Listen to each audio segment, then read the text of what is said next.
How are you everyone, welcome to our channel Ank booster. मैं मोहित गुप्ता आपके लेकर आया हूं कॉमर्स क्लासेस। आज हम लोग क्लास 12 की अकाउंटेंसी के साथ स्टार्ट करेंगे, जिसमें मैं आपको chapter number 1 fundamental of partnership इसके बारे में हम रीड करेंगे। तो चलिए लेट्स बिगिन।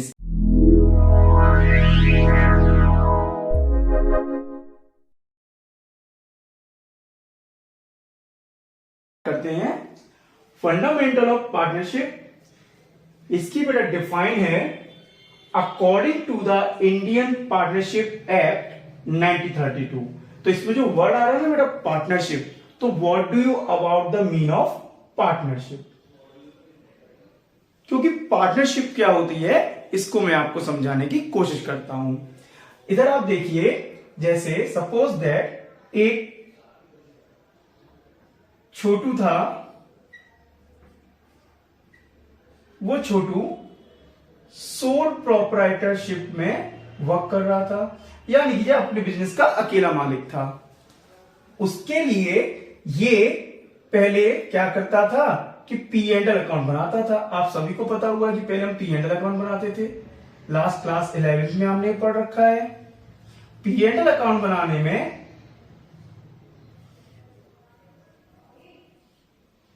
एक डेबिट और इधर क्रेडिट, क्योंकि पीएनएल अकाउंट नॉमिनल अकाउंट होता है, ये हमने क्लास 11 में पढ़ रखा है। तो जितने भी इनकम होंगी वो क्रेडिट साइड में आएंगी और जितने भी एक्सपेंसेस रहेंगे वो डेबिट साइड में आएंगे।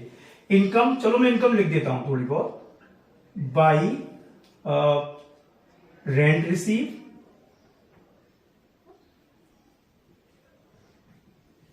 बाई इंटरेस्ट रिसीव और मोर ऑन। इधर एक्सपेंस में to salary, to commission paid. चलिए फिगर ले लेते हैं। Rent receive suppose that 500 rupees and interest receive is 700। Total amount is become 1200। Salary लिख देते हैं 100 रुपए सैलरी और चलिए 200 का कमीशन। ये 1200 यहां 1200 आएंगे बेटा, और माइनस किया तो यहां 900 हो जाएगा। ठीक है, इसको हम क्या बोलते थे बेटा, नेट प्रॉफिट। ओके, तो ये नेट प्रॉफिट होता था जो छोटू अपने सिंगल ओनरशिप यानी सोल प्रोप्राइटर होते हुए अर्न करता था। ये वो 900 रुपए अपने घर ले जाता था या बिजनेस में लगाता था, जैसा भी वो चाहता था। लेकिन छोटू को ये लगा कि मुझको अपने बिजनेस को ग्रो करना है, और ग्रो करने के लिए उसे एक किसी स्किल पर्सन की नीड हो सकती है या फिर उसको कैपिटल की नीड हो सकती है। रीजन कुछ अलग अलग हो सकते हैं, लेकिन जब उसको ये लगा तो उसने अपने साथ एक और दोस्त जो कि मोनू है, क्योंकि छोटू तो साइंस बैकग्राउंड से बिलोंग करता था और जो ये मोनू है ये कॉमर्स साइड से। मोनू कहता था मुझे तो बहुत कुछ आता है, मैं तुम्हारा बिजनेस संभाल लूंगा, या हम दोनों मिलकर एक नया बिजनेस स्टार्ट करेंगे। क्योंकि छोटू और मोनू दोनों मिलकर बिजनेस करना चाह रहे हैं, तो इस आउटकम को ही हम लोग पार्टनरशिप बोलेंगे। तो एक नई फॉर्म बनकर हमारे सामने आई जिसको हम पार्टनरशिप बोल सकते हैं, राइट।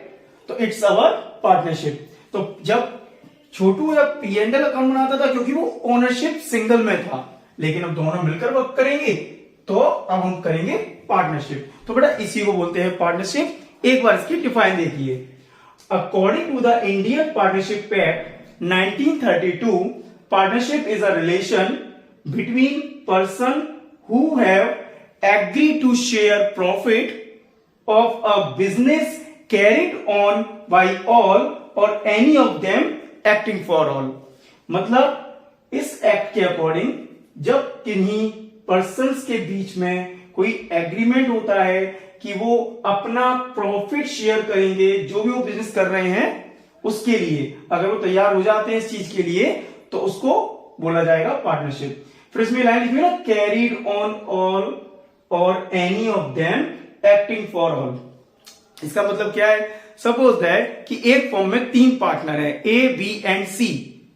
सी अकेला जाकर फर्म की तरफ से किसी पर्सन से डील कर लेता है, तो वहां पर ए और बी तो नहीं है, लेकिन सी के कॉन्ट्रैक्ट करने पर किसी दूसरे फर्म से ए और बी भी उस कॉन्ट्रैक्ट में इंक्लूड हो जाएंगे। इसलिए बोला जाता है any of them acting for all. उनमें से कोई भी एक एक्ट करता है तो बाकी सभी भी इसमें बाउंड हो जाएंगे। तो आई होप कि आपको पार्टनरशिप की डेफिनेशन समझ में आ गई होगी। इसके बाद हम बात करते हैं इसके नोट की। नोट में साफ साफ लिखा हुआ बेटा, registration of partnership is optional. मतलब ये मैंडेटरी नहीं है अकॉर्डिंग टू द लॉ के हिसाब से मैंडेटरी नहीं है आप पार्टनरशिप का रजिस्ट्रेशन कराएं या ना कराएं, लेकिन करा लें तो अच्छा होता है, बस इतना रहता है। लेकिन लॉ के अकॉर्डिंग ये है कि कराएं या ना कराएं, ठीक है। तो आपका डिफाइन हो गया और ये नोट हो गया आपका बेटा। अब इसमें आप देखिए जो अगला वर्ड है वो हमारा है डीड। ये डीड क्या होता है? पार्टनरशिप डीड सिंपल सा एक एग्रीमेंट होता है, पार्टनर्स के बीच में होता है ये एग्रीमेंट, जिसमें mister A, mister B, mister C, जितने भी पार्टनर्स उस फर्म में हैं या बनना चाह रहे हैं, आपस में पहले बैठकर कुछ टर्म्स और कंडीशन को बांट लेते हैं या बातें कर लेते हैं उसके बारे में। सपोज दैट कि हमारा प्रॉफिट शेयरिंग रेशियो क्या होगा, हम किस तरह से अपना जो कैपिटल कंट्रीब्यूशन है उसको कंट्रीब्यूट करेंगे, इंटरेस्ट ऑन कैपिटल या फिर इंटरेस्ट ऑन ड्रॉइंग चार्ज होगा भी कि नहीं होगा, और अगर होगा तो किस रेट ऑफ परसेंट पे चार्ज होगा। तो बहुत से रूल्स होते हैं जो उसमें हमें कंटेन करने होते हैं। इसके अलावा डीड में और क्या क्या लिखा होता है? तो डीड में लिखा होता है name of the partners, name of the firm, residence of the firm, बहुत सी चीजें डीड में लिखी जाती हैं। तो डीड तो कुछ नहीं करेगा, एग्रीमेंट है। जितना भी हम कुछ चाहें, पार्टनर्स मिलकर जो भी चाहें वो लिख सकते हैं, वो डीड बन जाता है। लेकिन क्योंकि हम आपस में जो भी बातें करना चाह रहे हैं उसको अगर हम नोट कर लेते हैं, ठीक है, वो डीड बन गया। लेकिन अगर किसी बात को हम नहीं लिख पाए तो बाद में जाके हो सकता है कि उसी को लेके डिस्प्यूट हो, है ना, तो प्रॉब्लम हो सकती है। तो उसके लिए एक पॉइंट दिया गया है और समझाया भी गया है। चलिए पहले आप डीड को देखिए। इट इज अ डॉक्यूमेंट, ये डॉक्यूमेंट है which contain terms and condition of agreement is called partnership deed. इस डीड के अंदर टर्म्स और कंडीशन होती हैं जो पार्टनर्स के बीच में एग्री होते हैं, इसको ही डीड बोला जाता है। It is also called article of partnership. इसका दूसरा नाम आर्टिकल ऑफ पार्टनरशिप भी बोला गया है। नोट में इसके लिखा हुआ है it may be oral or written. It may be oral or written, बेटा ये ओरल भी हो सकता है और रिटन भी हो सकता है, यहां पर भी कंपलसरी नहीं है, मैंडेटरी नहीं है। अगर एक मार्क्स में क्वेश्चन आता है कि पार्टनरशिप डीड इट्स मैंडेटरी, तो आपका आंसर रहेगा no, it is not mandatory. It is compulsory to write, एक ही बात है, तो राइट होना ही चाहिए, ऐसा भी नहीं है। तो वो ओरल रिटन कुछ भी हो सकता है। तो आई होप कि आप पार्टनरशिप डीड भी अच्छी तरह से समझ गए होंगे। तो बेटा इसके बाद हम आपको बता रहे थे कि अगर कोई आपस में जो पार्टनर्स थे, अगर वो नहीं कोई चीज तय कर पाए और बाद में उसी चीज को लेकर डिस्प्यूट हो रहा है, तो आपको एग्जांपल देता हूं। सपोज दैट कि मिस्टर ए और बी, जैसे छोटू और मोनू, ये दोनों मिलकर पार्टनरशिप कर रहे थे।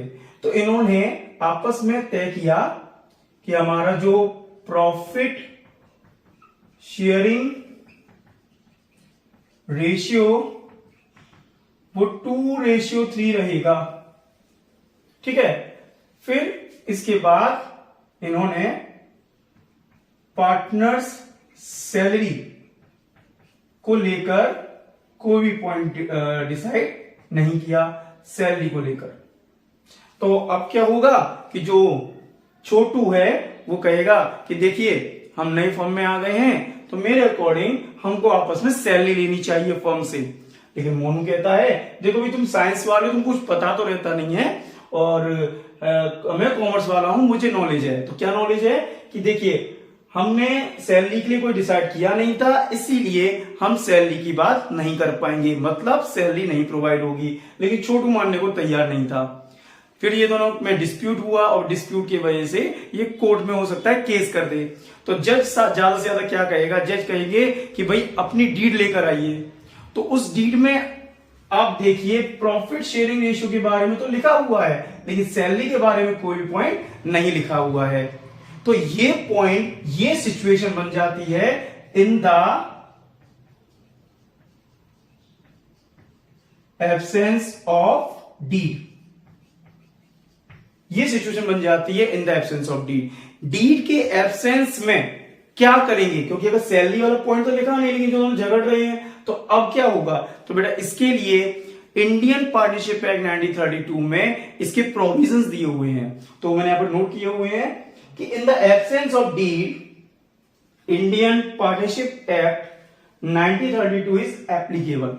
इसी लाइन में अगर आप देखेंगे तो आपको दो आंसर मिल जाते हैं दो क्वेश्चंस के साथ।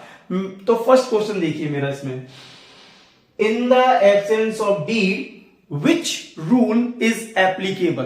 तो आपका आंसर रहेगा Indian partnership act 1932। Second question, Indian partnership act 1932 when will be applicable. तो आपका आंसर रहेगा in the absence of deed. Right, तो दो क्वेश्चन मिलते हैं आपको यहां पर। तो उसके बाद पॉइंट देखते हैं कि ऐसे कौन कौन से पॉइंट है जब वो एब्सेंस होगा तो उसका सॉल्यूशन या प्रोविजन यहां लिखा हुआ है। जैसे हमने पॉइंट लिया पार्टनर सैलरी, जो कि इनके बीच में झगड़ा हो रहा था। तो पार्टनर सैलरी जब इन्होंने मना किया मिलेगी नहीं, क्यों, उस समय लिखा ही नहीं था। तो सिचुएशन क्या बनी, in the absence of deed. Indian partnership act में इसका सॉल्यूशन क्या दिया हुआ है, तो देखिए पॉइंट नंबर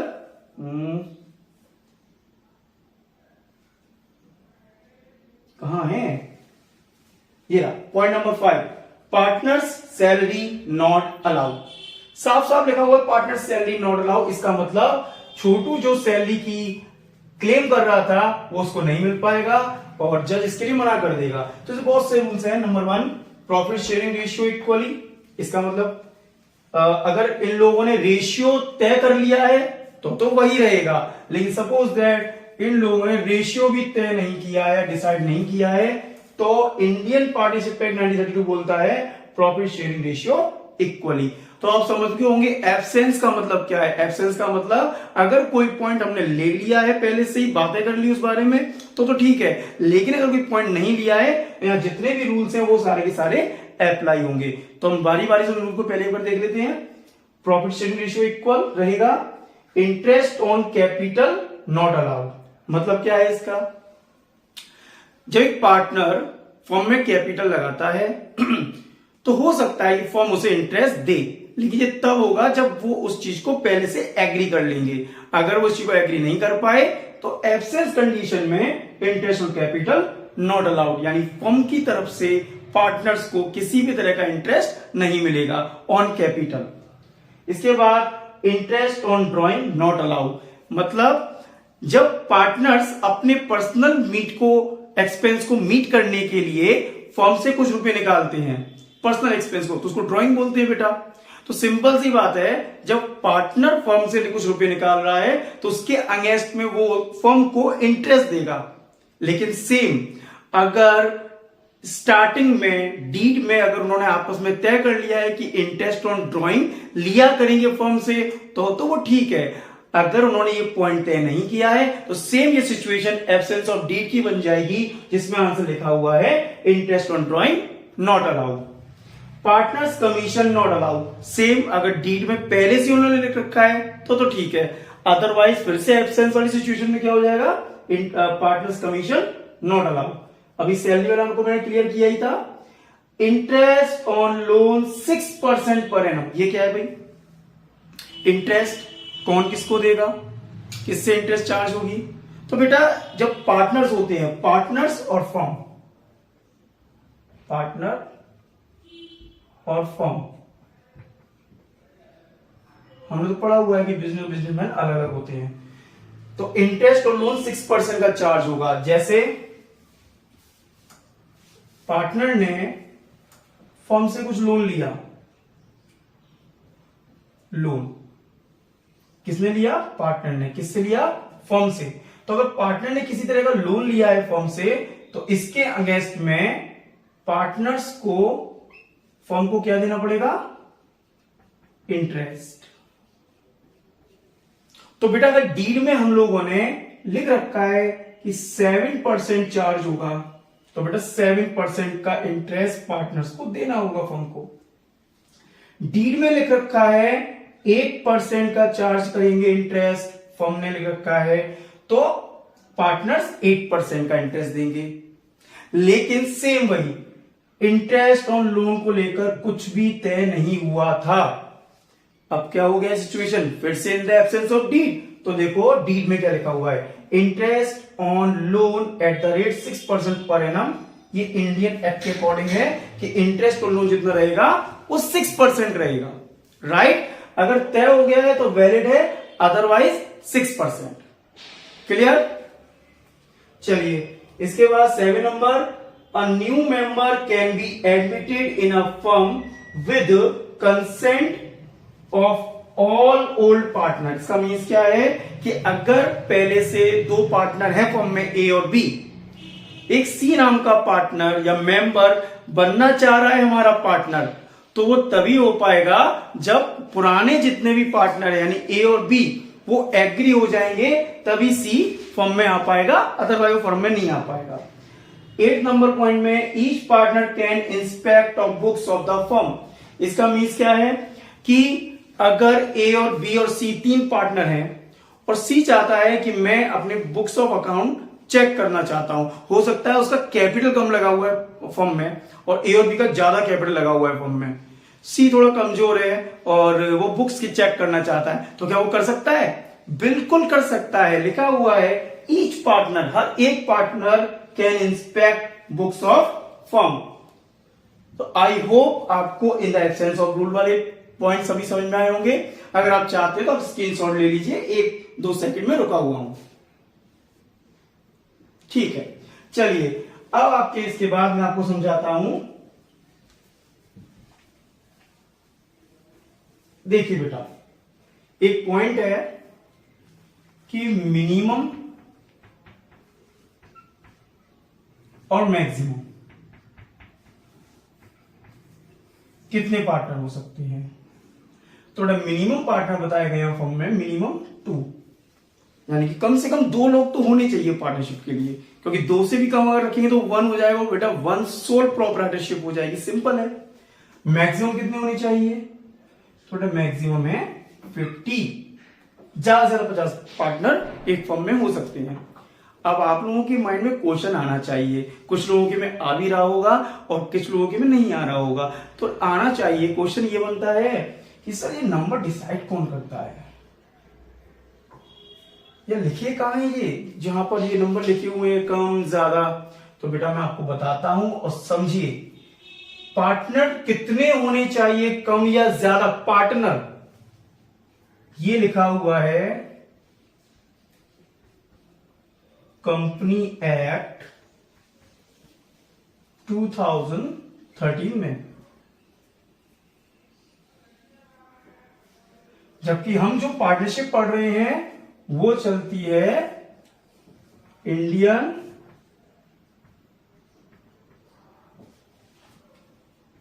पार्टनरशिप एक्ट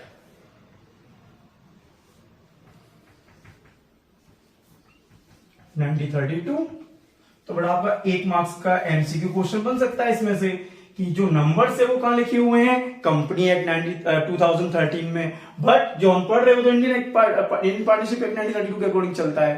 तो आई होप ये वाले पॉइंट भी क्लियर हो गया होगा आपको, राइट? चलिए बेटा, अब इसके बाद कुछ अकाउंट्स होते हैं, जो अकाउंट्स हम आपको सिखाएंगे। क्या अकाउंट्स रहेंगे? अकाउंट्स जो इसमें हमको बनाने होंगे इस चैप्टर में।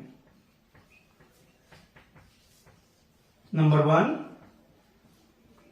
P&L appropriation account, number 2 capital account.